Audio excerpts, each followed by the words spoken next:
చాలామంది madam Covid virus వచ్చిందంట కదా, దానికి ట్రీట్మెంట్ ఏంటి? ఇప్పుడు కోవిడ్ వైరస్ వస్తే చాలా భయం వేస్తుంది మేడం, ఇప్పుడు మేము ఏం చేయాలి అని అడుగుతున్నారు. సో కోవిడ్ వైరస్ నిజంగా వచ్చిందా? దానికి ట్రీట్మెంట్ ఉందా? అది రాకుండా ఉండాలంటే మీరు తీసుకోవాల్సిన జాగ్రత్తలు ఏంటి? హాయ్, నేను doctor Sritha, MBBS MD neuropsychiatrist. Covid మళ్ళీ రావడం అన్నది నిజం. కాకపోతే ఈ వైరల్ డిసీజెస్ అన్నవి ఎప్పుడూ ఉంటూనే ఉంటాయండి. కానీ ముందు వచ్చిన కోవిడ్ అంత హానికరమైతే కాదు. సో కంగారు పడాల్సిన అవసరం అయితే లేదు. ఈ వైరస్ అన్నవి ఒకసారి వచ్చిన తర్వాత రూపాంతరాలు చెందుతూ ఉంటాయి. దాంతో మనం ఫైట్ చేస్తూనే ఉంటాం. ఇప్పుడు జలుబు వస్తుంది కదా మనకి, అది కూడా ఒక వైరస్, దాంతో కూడా మనం ఫైట్ చేస్తూ ఉంటాం. అలాగే ఈ కోవిడ్ వైరస్ కూడా దాంట్లో చిన్న చిన్న రూపాంతరాలు చెంది అది మళ్ళీ విడుదలవుతూ ఉంటుంది. ఈ వర్షాకాలంలో ఎక్కువగా కనిపిస్తోంది. బట్ మన ఇమ్యూనిటీ బాగున్నంత వరకు ఏ విధమైన కంగారు పడక్కర్లేదు. సో మీ ఇమ్యూనిటీని ఎలా మంచుకోవాలి అన్న విషయం మీద మీరు కాన్సన్ట్రేట్ చేయాలి, వైరస్ వస్తుంది అన్న భయపడే విషయం మీద కాదు. సో ఇమ్యూనిటీని ఎలా పెంచుకోవాలి?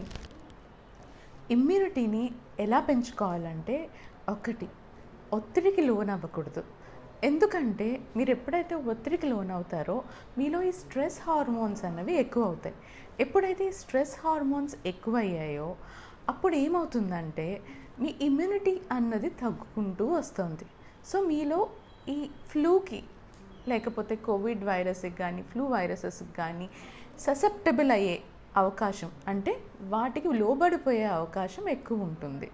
సో ఇంపార్టెంట్గా మీరు ఏం చేయాలంటే మీ ఇమ్యూనిటీని పెంచుకోవాలి, అంటే స్ట్రెస్ లెవెల్స్ని తగ్గించుకోవాలి.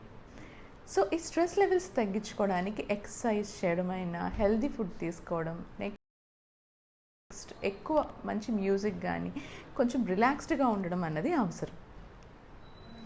Second, healthy diet.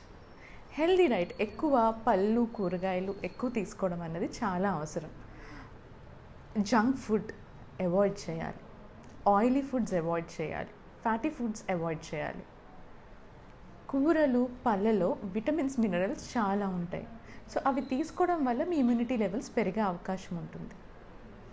3, exercise. Exercise మీకు తెలియకుండానే మీ ఇమ్యూన్ సిస్టమ్ని డెవలప్ చేస్తుంది, మీ బాడీని ఫిట్గా చేస్తుంది, మీ బ్రెయిన్ని కూడా ఫిట్గా చేస్తుంది. బికాస్ ఎక్సర్సైజ్ టైంలో ఎండార్ఫిన్స్ విడుదలవుతాయి. సో అవి మీ బ్రెయిన్ని ఫిట్గా ఉంచేటట్టు చూస్తాయి. సో ఎక్సర్సైజ్ కూడా చాలా ఇంపార్టెంట్.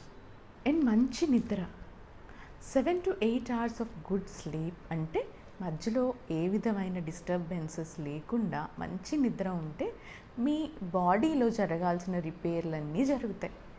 ఆ నిద్రలో మీ ఇమ్యూన్ సిస్టమ్ కూడా దానికి కావలసిన అవసరాలు సమకూర్చుకొని బయట నుంచి వచ్చే వైరస్లని ఎదుర్కోవడానికి సిద్ధంగా ఉంటుంది.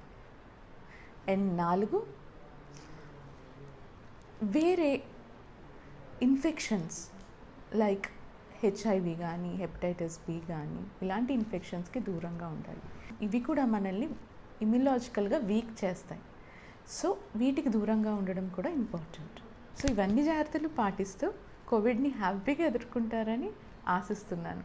అండ్ నథింగ్ టు వరీ, ఇంతకు ముందు వచ్చిన స్ట్రెయిన్ అంత పొటెన్సీ స్ట్రెయిన్ ఏం కాదు ఇది, అందరినీ చంపేయడం అన్నది. సో ఇంతకు ముందు వచ్చినంత విగరస్గా మన మీద ఎఫెక్ట్ చూపించదు. సో భయపడకండి. Thank you.